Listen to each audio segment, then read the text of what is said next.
ICC इजलास हुआ और न ही चैंपियंस ट्रॉफी का शेड्यूल जारी हुआ। चेयरमैन पीसीबी मोहसिन नकवी वतन वापस पहुंच गए। पाकिस्तान क्रिकेट बोर्ड अपने मौक़िफ़ पर कायम। भारत ने जवाब के लिए वक्त मांगा है। पाकिस्तान ने अपनी शराइत आईसीसी को पेश कर दी।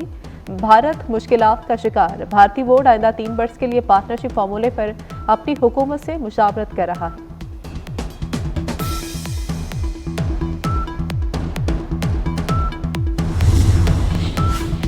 कराची में एयरपोर्ट धमाके का एक और मुकदमा सीटीडी में दर्ज। मुकदमा एसएचओ एयरपोर्ट की मुद्दत में दर्ज किया गया। मुकदमे में बलोचिस्तान लिबरेशन आर्मी के अहम कमांडर को नामजद किया गया।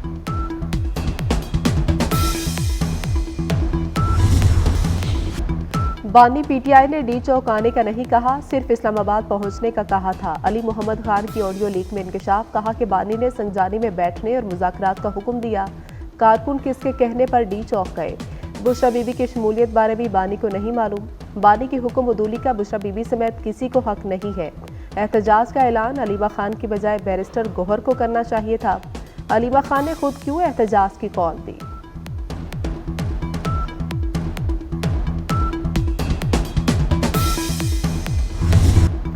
पाक फौज का पुरतशद्दुद हुजूम से टकराव नहीं हुआ। फौज हुजूम को मुंतशिर करने के लिए लाई ही नहीं गई थी। तैनाती का मकसद अहम तनसीबात को महफूज बनाना था। पीटीआई के एहतजाज में तरबियत याफ्ता शरपसंद और अफगान शामिल थे। मुजाहिरीन ने केपी हुकूमत के वसाइल, असलहा, steel sling shots, sten grenade, आंसू गैस और कील जुड़ी लाठियों से हमले किए। खुद साख्ता पुरतशद्दुद हालात संभालने के बजाय पीटीआई क़यादत फरार हो गई। सोशल मीडिया पर मुनज़्ज़म प्रोपेगेंडा किया जा रहा। वजारत दाखिला ने सूरत हाल वाज़ेह कर दी।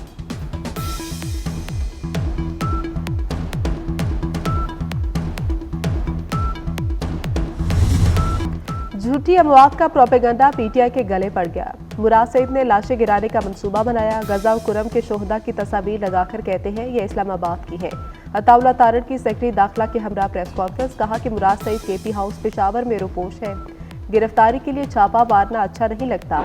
इंटेलिजेंस रिपोर्ट्स थी, फाइनल कॉल की आड़ में हमला होगा। पीटीआई एहतजाज में 37 अफगान बाशिंदे शामिल थे।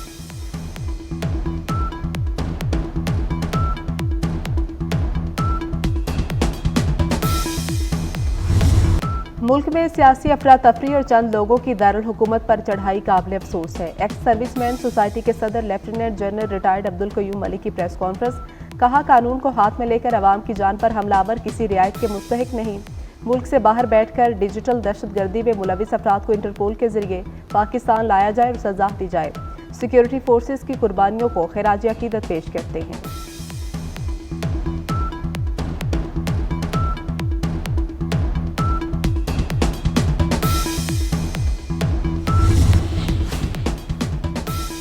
सूबे में अमनो अमान के लिए 5 दिसंबर को एपीसी बुलाई जाएगी। गवर्नर खैबर पख्तूनख्वा फैसल करीम कुंडी का कोहाट में जिरगे से खिताब। कहा कि अमनो अमान के लिए हर किसी को किरदार अदा करना होगा। वज़ीर आला अली मीर गंडापुर को एपीसी में शिरकत की दावत। लाशों की सियासत करने वाले मकासद में कामयाब नहीं हो सकते। वफाकी वजीर राना तनवीर हुसैन की पीटीआई पर तनकीद। कहा कि पीटीआई का एजेंडा इंतशार के सिवा कुछ नहीं। मुल्क दुश्मनों को शिकस्त देंगे, मुल्क को तरक्की की राह पर गामजन करेंगे। मुआशी इस्तेहकाम के लिए सियासी इस्तेहकाम नागुज़ीर है। भारत की तरह पाकिस्तान भी इंडिया में कोई टूर्नामेंट नहीं खेलेगा। आईसीसी चैंपियंस ट्रॉफी पर डेडलॉक खत्म करने के लिए नया फार्मूला सामने आ गया। फार्मूले के तहत भारत दुबई में मैचेस खेलेगा। पाकिस्तान भी भारत में कोई टूर्नामेंट नहीं खेलेगा। नया फार्मूला चैंपियंस ट्रॉफी से लागू होगा और अगले 3 साल तक रहेगा। आईसीसी ने पार्टनरशिप फार्मूले पर गौर शुरू कर दिया। चैंपियंस ट्रॉफी के शेड्यूल और वेन्यूज का मामला आज या कल हल होने की उम्मीद।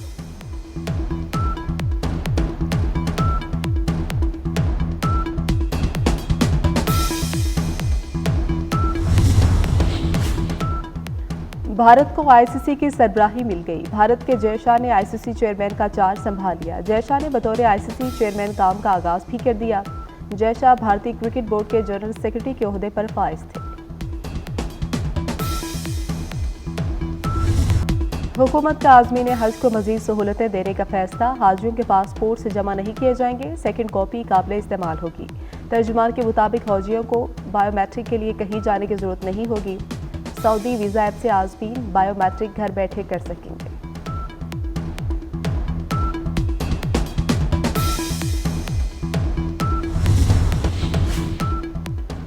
मुल्क के मुख्तलिफ इलाकों में बारिश और पहाड़ों पर बर्फबारी, मगरबी हवाओं ने असर दिखा दिया। कोयटा समेत बलूचिस्तान के कई शहरों में गुज़श्ता रोज बारिश और पहाड़ों पर बर्फ पड़ी। मानसहरा में शदीद बर्फबारी, वादिया कागान को सयाहों के लिए बंद कर दिया गया। नारान समेत एतराफ के तमाम होटल्स भी बंद। डिप्टी कमिश्नर के मुताबिक वादिया नारान को अप्रैल में सयाहों के लिए खोला जाएगा।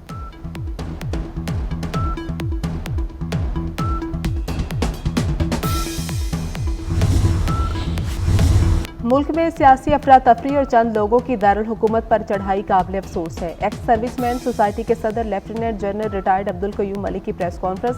कहा, कानून को हाथ में लेकर अवाम की जान पर हमलावर किसी रियायत के मुस्तहिक नहीं। मुल्क से बाहर बैठकर डिजिटल दहशतगर्दी में मुलविस अफराद को इंटरपोल के जरिए पाकिस्तान लाया जाए और सजा दी जाए। सिक्योरिटी फोर्सेज की कुर्बानियों को खिराज अकीदत पेश करते हैं।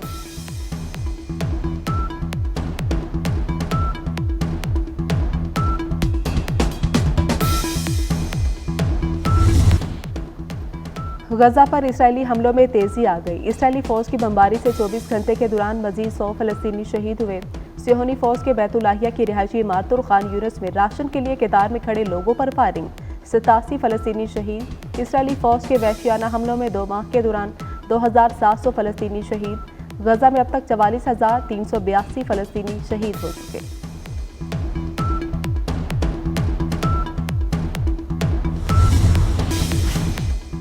जंगबंदी के बावजूद इसराइली फौज के लेबनान पर हमले जारी। इसराइली फौज ने वादी बेका में रिहायशी इमारतों के निशाना बनाया। 2 लेबनानी शहरी शहीद, 4 जख्मी हो गए। हिजबुल्लाह का इसराइल से जंगबंदी मुआहदे के पासदारी का मुतालबा। हिजबुल्लाह रहनुमा मुस्तफ़ा अब्दुल की शहीद बेटी की नमाज जनाजा बैरूत में अदा की गई। पहले T20 में शाहीनों की फतह, जिम्बाब्वे को 57 रन से शिकस्त दे दी। पाकिस्तान ने पहले बैटिंग की, 166 रन का हदफ दिया। जिम्बाब्वे की टीम 108 रन ही बना सकी। इब्रार अहमद 3, सुफियान मुकीम ने भी 3 विकेटें हासिल की। हारिस रऊफ 2, जहांदाद खान ने 1 खिलाड़ी को आउट किया।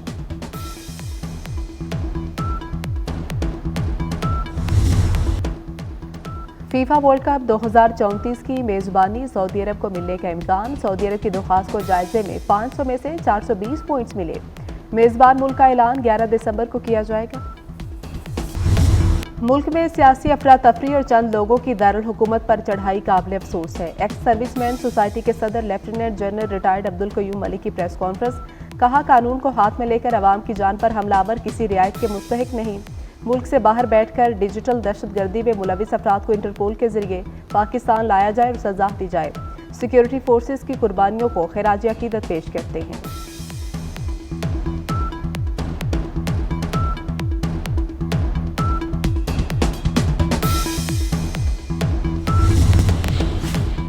और डेहकी में 4 खवातीन समेत 5 अफराद डाकुओं के शिकंजे से बच गए। तमाम अफराद को झांसा देकर डाकुओं ने कच्चे की तरफ बुलाया।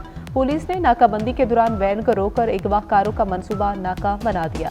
दूसरी वारदात में डाकू निजी कंपनी के 2 चौकीदार अगवा करके साथ ले गए।